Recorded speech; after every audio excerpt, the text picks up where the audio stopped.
My name's Eric Musgrave. I was born in Leeds in 1955. I am now a freelance writer on menswear. I wrote a book called Sharp Suits a couple of years ago, the sort of history of men's tailoring, which is what I specialise in now. When I look now at my kind of individual style, looking at beginning of the decade, 1970, my sister Sue got married at St Philip's Church in Osmonthorpe, and I recall having this suit, which I'm sure must have been made for me, little navy blue pinstripe, single-breasted, quite fashionable for modern times, actually. So from 1966 to 1973, I went to Leeds Central High School. There's a great picture of me with probably my hair at my longest. I was desperate to look like Jimmy Page of Led Zeppelin, which I think I achieved, although I do remember the school secretary telling me that I looked like a cocker spaniel. My pride and joy for quite a long time. When it was growing, I used to sellotape it to my cheek at night to stop the sideburns curling up. The things you do for fashion. Another picture of me in my long hair period, there was a short sleeve, proper Ben Sherman shirt. And funnily enough, Ben Sherman is now trying to get a few shirts made in England again so it can sell them abroad as the top of its range. The dungarees in 1977 preceded Dexy's Midnight Runners by at least 2 years, where it looks like I'm a member of a gay version of Oklahoma. I can justify every single haircut and every single item of clothing I've been photographed in, but the moustaches, I have to say, is struggling a bit. I wanted to look like Errol Flynn or Clark Gable, and I don't think I succeeded.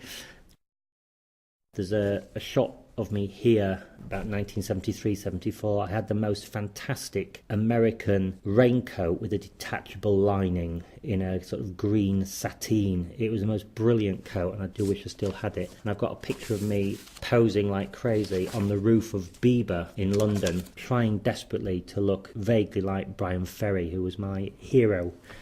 This one here, 1975, I remember that, one of the many fashion interpretations of a military look. That shirt was a kind of crinkled cotton in khaki.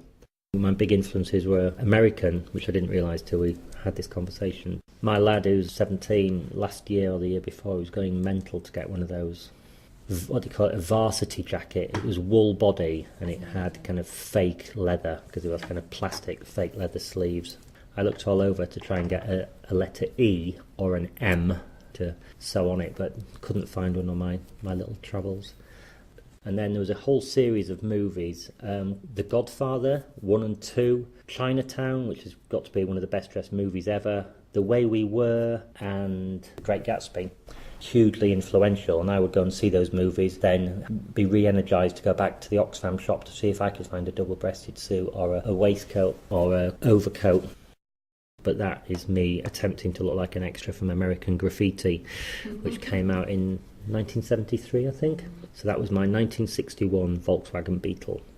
I recall having an interest in clothes ever since my teenage years. I don't know where it came from, but I always wanted to be a little bit different. It was a bit difficult when you're a working class lad in the late 60s, early 70s with not much money to be different.